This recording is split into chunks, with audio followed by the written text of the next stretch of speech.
You start out in Jerusalem, which is about 1,200 miles, or rather 1,200 feet above sea level. And by the time you get down to Jericho, 15 or 20 minutes later, you're about 2,200 feet below sea level. That's a dangerous road. In the days of Jesus, it came to be known as the bloody paths. You know, it's possible that the priest and the Levite looked over that man on the ground and wondered if the robbers were still around. Or it's possible that they felt that the man on the ground was merely faking. And he was acting like he had been robbed and hurt in order to seize them over there, lure them there for quick and easy seizure. And so the first question that the priest asked, the first question that the Levite asked was, if I stop to help this man, what will happen to me? But then the Good Samaritan came by, and he reversed the question. If I do not stop to help this man, what will happen to him? That's the question before you tonight.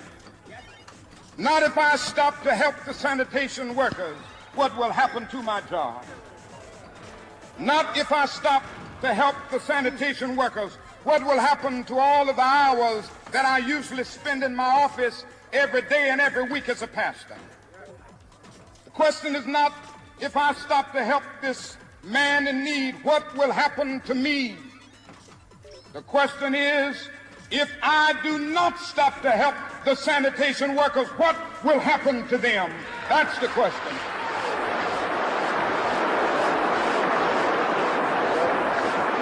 I guess it must have been a sanitation. Let us rise up tonight with a greater readiness.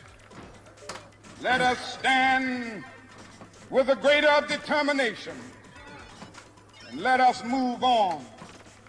In these powerful days, these days of challenge, to make America what it ought to be, we have an opportunity to make America a better nation. And I want to thank God once more for allowing me to be here with you. You know, several years ago, I was in New York City autographing the first book that I had written. While sitting there autographing books, a demented black woman came up. The only question I heard from her was, "Are you Martin Luther King?" And I was looking down writing, and I said, "Yes." The next minute, I felt something beating on my chest. Before I knew it, I had been stabbed by this demented woman. I was rushed to Harlem Hospital. It was a dark Saturday afternoon.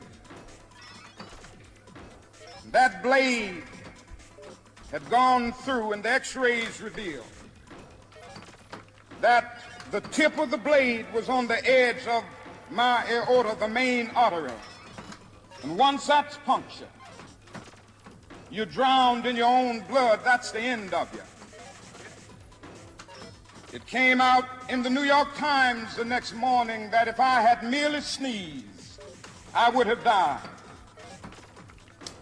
Well, about 4 days later, they allowed me, after the operation, after my chest had been opened and the blade had been taken out, to move around in the wheelchair in the hospital.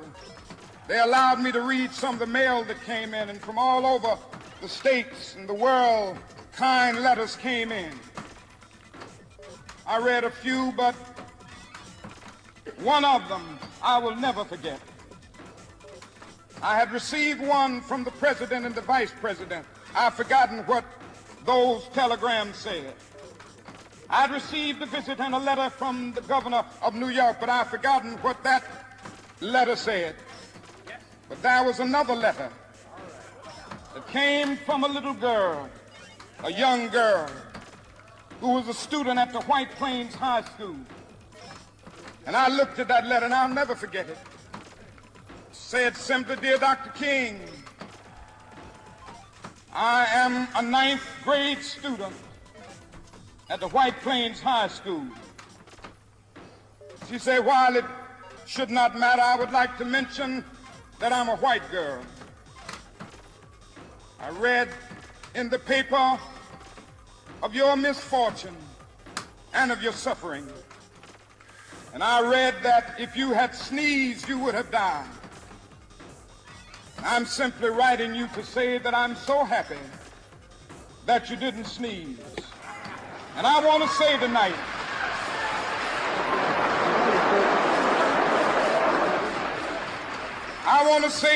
that I too am happy that I didn't sneeze, because if I had sneezed, I wouldn't have been around here in 1960 when students all over the South started sitting in at lunch counters. And I knew that as they were sitting in, they were really standing up for the best in the American dream and taking the whole nation back to those great wells of democracy which were dug deep by the founding fathers in the Declaration of Independence and the Constitution. If I had sneezed, I wouldn't have been around here in 1961 when we decided to take a ride for freedom and ended segregation in interstate travel. If I had sneezed, I wouldn't have been around here in 1962 when Negroes in Albany, Georgia decided to straighten their backs up.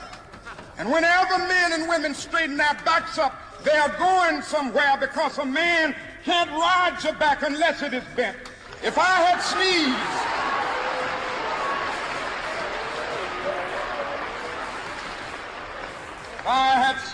I wouldn't have been here in 1963.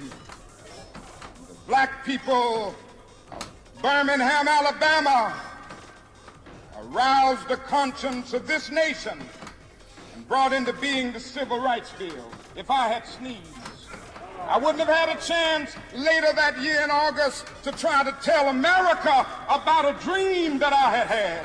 If I had sneezed, I wouldn't have been down in Selma, Alabama to see the great movement there. If I had sneezed, I wouldn't have been in Memphis to see a community rally around those brothers and sisters who are suffering. I'm so happy that I didn't sneeze. And they were telling me. Yep. Now it doesn't matter now. 8:03 though. It really doesn't matter what happens now. I left Atlanta this morning, and as we